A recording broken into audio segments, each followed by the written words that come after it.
it's Melanie. Welcome to my channel.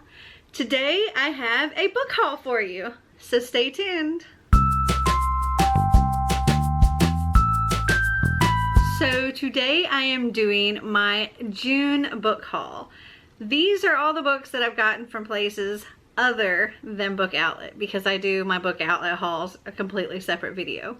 So these are books that I've gotten from Amazon, subscription boxes, McKay's used bookstore.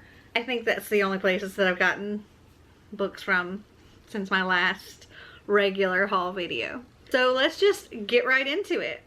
So the first two books I have here, I think both came from my Totally Booked crate for May, I believe.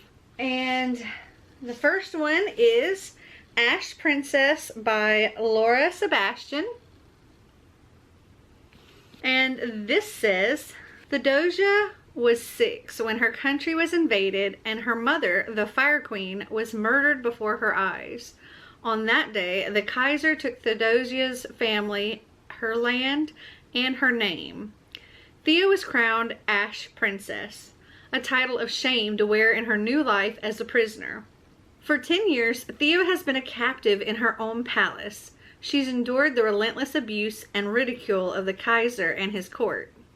She is powerless, surviving in her new world only by burying the girl she was deep inside. Then, one night, the Kaiser forces her to do the unthinkable. With blood on her hands and all hope of reclaiming her throne lost, she realizes that surviving is no longer enough. But she does have a weapon. Her mind is sharper than any sword, and power isn't always won on the battlefield. For 10 years, the Ash Princess has seen her land pillaged and her people enslaved. That all ends here. And it is black with this gold font. And there's a blurb on the back that says, tense and imaginative. Ash Princess is a smart feminist twist on a traditional tale of a fallen heroine with plenty of court intrigue, love, and lies to sweeten the deal. Good luck putting this one down. And that was Virginia Boecker, author of the Witch Hunter series. And the next one that came in that box as well is The Initiation by Chris Babu. And this one had a very much Hunger Games kind of feel to it. It says, in a ruined world, Manhattan is now New America, a walled-in society based on equality. But the perfect facade hides a dark truth. A timid math geek, 16-year-old Drayden watches his life crumble when his beloved mother is exiled. The mystery of her banishment leads him to a sinister secret. New America is in trouble, and every one of its citizens is in jeopardy. With time running out, he enters the initiation. It's a test within the empty subway tunnels, a perilous journey of puzzles and deadly physical trials. Winners join the ruling bureau and move to its safe haven, but failure means death. Can Drayden conquer the initiation, or is salvation out of his grasp? And what was really cool is that month, Totally Book Crate had 2 books, and Owl Crate also had 2 books, which was really awesome. So the next 2 books here came in my Owl Crate box. So we have Sky in the Deep by Adrienne Young. And this poking out is just the letter from the author. I like to keep it with the book. Unfortunately, it's bigger than the book. And this is a Viking-based story. It says, part Wonder Woman, part Vikings, and all heart. Raised to be a warrior, 17-year-old Elian fights alongside her Aska clansmen in an ancient rivalry against the Riki clan. Her life is brutal but simple. Fight and survive. Until the day she sees the impossible on the battlefield, her brother fighting with the enemy. The brother she watched die 5 years ago. Faced with her brother's betrayal, she must survive the winter in the mountains with the Riki, in a village where every neighbor is an enemy, every battle scar possibly one she delivered. But when the Riki village is raided by a ruthless clan thought to be a legend, Alien is even more desperate to get back to her beloved family. She is given no choice but to trust Fisk, her brother's friend, who sees her as a threat. They must do the impossible, unite the clans to fight together or risk being slaughtered one by one. Driven by a love for her clan and her growing love for Fisk, Elian must confront her own definition of loyalty and family while daring to put her faith in the people she spent her life hating. And that I thought was pretty interesting because I've never read any like Viking based stories, so it's different. And the other book that came in the Owl Crate box is Catching Stars by Kayla Keenan. And this has a soft, buttery, matte finish that I love so much. And this one says, Jayan Ayad is in hiding. A witch with powerful abilities, she carves out a life for herself in the slums of Paval, a city rotting from the inside out. When an old acquaintance tracks her down, Jayan is dragged back into a world she tried to escape, and is determined to escape again. Maddox Kell is on the run. After 2 years in prison for crimes he did not commit, Maddox escapes and seeks out a legendary order of witch hunters, who are his only chance to find justice. But all is not as it seems, and Maddox soon finds himself on the run from the people he sought as allies. When their paths collide, Jayan and Maddox must put aside their prejudices and forge an uneasy alliance that could crumble at any moment. But if they want to survive in Estos, a brutal kingdom where magic and corruption lie hand in hand and enemies lurk around every corner, they must first survive each other. And I know that Owl Crate has like a book club going on now, and I think they've already completed Sky in the Deep and they're currently working on Catching Stars. The next book is also from a subscription box, and it's the first that I've gotten of this particular box. It's called the Bookie Box, and it's a really cool box that I'm looking forward to getting lots more of. And this book, oh my gosh, is a massive paperback. This thing is 555 pages. It is huge, but hopefully. And the writing is not super big either. It's fairly small. Like maybe a little smaller than normal small. This book is just ridiculous. So this book says, today you'll face an option. Either be good and die, or be dark and live. You're a good man, but you will choose the darkness. Tobias Kea doesn't care about the savior. He doesn't care that she's the ruler of the realm, or that she purified the land, and he certainly doesn't care that she's of age to be married. But when competing for her hand proves to be his last chance to save his family, he's forced to make the savior his priority. Now Tobias is thrown into the Sovereign's tournament with 19 other men, and each of them is fighting and killing for the chance to rule at the savior's side. Instantly, his world is plagued with violence, treachery, and manipulation, revealing the hidden ugliness of his proud realm.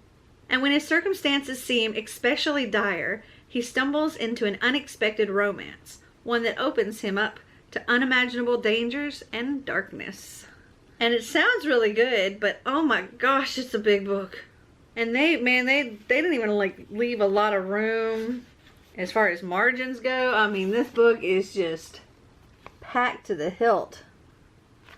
I hope it's a very, very good book that just keeps you in it constantly, where it passes by like really fast. That's my hope. Okay, so the next book that I have here is one that I won from a Goodreads giveaway.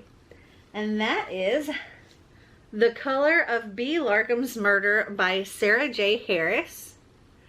And this is about a boy with synesthesia who nobody really understands what it's like being him, and seeing colors just everywhere. Every sound, every feeling, everything is a color. And then this new person moves in next door, B. Larkham, and he wants nothing more than to be a part of her life and he's just overwhelmed by all the colors that come from her and from her music and just everything, and he's just so intrigued by her, and he wants anything to be part of her world. And she gets him to start delivering messages that have to remain secret, and he does that, and then she disappears, and he's learning what the color of murder looks like. But he doesn't really have anybody that he can explain these things to. The only way he can kind of show somebody else what he sees and what he feels and what's going on with him is by painting. So he paints all the colors of her murder. The next book is a book that I had planned on pre-ordering, but I actually won from an Instagram giveaway, and that is Legendary by Stephanie Garber, and this is the sequel to Caraval. And I loved Caraval. That was one of my top books of the year, and Stephanie Garber is just a fantastic human being, and I loved getting to meet her at Y'all Fest back in November. And if you haven't read Caraval, you definitely should. It's a very twisted, almost like a carnival kind of thing, where it's really almost like a fun house type island. The whole island is a fun house, and you don't really know what's real, what's not, what's true, what's made up. And there's a game involved where you have to find the prize. There's so many twists and turns in that book, and you never really know what is going on, like what's real and what's not. And oh, that book. It's really good.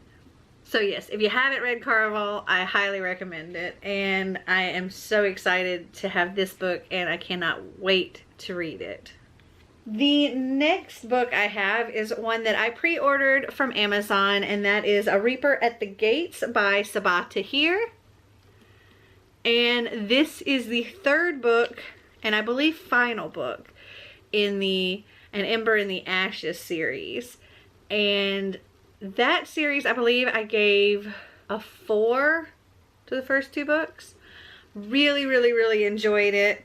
So it's about a girl named Leia who, with the exception of her brother, her whole family's been killed.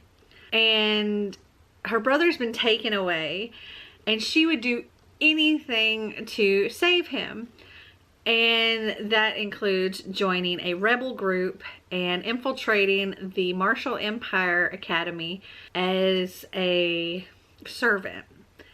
And she suffers greatly at the hands of the commandant, who's also the leader of the school. And she's treated like a slave, and lots of bad things happen to her. But she suffers through to get the information that the rebels need so that they will help her save her brother. And then there's Elias, who is the finest student at the school, but he's also the most reluctant student. He is the son of the commandant, and he really wants nothing to do with the Marshall Empire at all. He just wants his freedom. And Leia and Elias are drawn together and kind of end up being exactly what the other person needs. And this is just continuing their story, and I'm super excited about it. You should definitely check out those books as well, because they're awesome. So the next 4 books I have here are books that I got from McKay's, which is this awesome, amazing, huge used bookstore. It is one of my favorite places here in Chattanooga, and I actually did one of those come with me videos, and I'll link that up here. So the first book I have here is Itsy Bitsy Spider by Kimberly Sherson. And oh my gosh, is this not creepy or what? So, and did you see this? 75 cents. That's how much I paid for this. I just noticed that it's signed, personalized, signed to somebody named Elena. To Elena, my very first friend in Georgia. Always remember, let no one lay a hand on your dreams. Kimberly. And the reason that I picked this book is because it was super creepy. And because I know that Books and Lala does a spookathon in, I think it's September or October. I know it's somewhere around there. And one of the challenges I think they usually do is a book based on a childhood fear. And one of my childhood fears is bugs or any of these creepy crawly things. And this is super creepy. And so, honestly, I just saw it and I was like, yep, this seems like a good scare me to death kind of book that will give me nightmares, more than likely. But I got it for that readathon when it happens.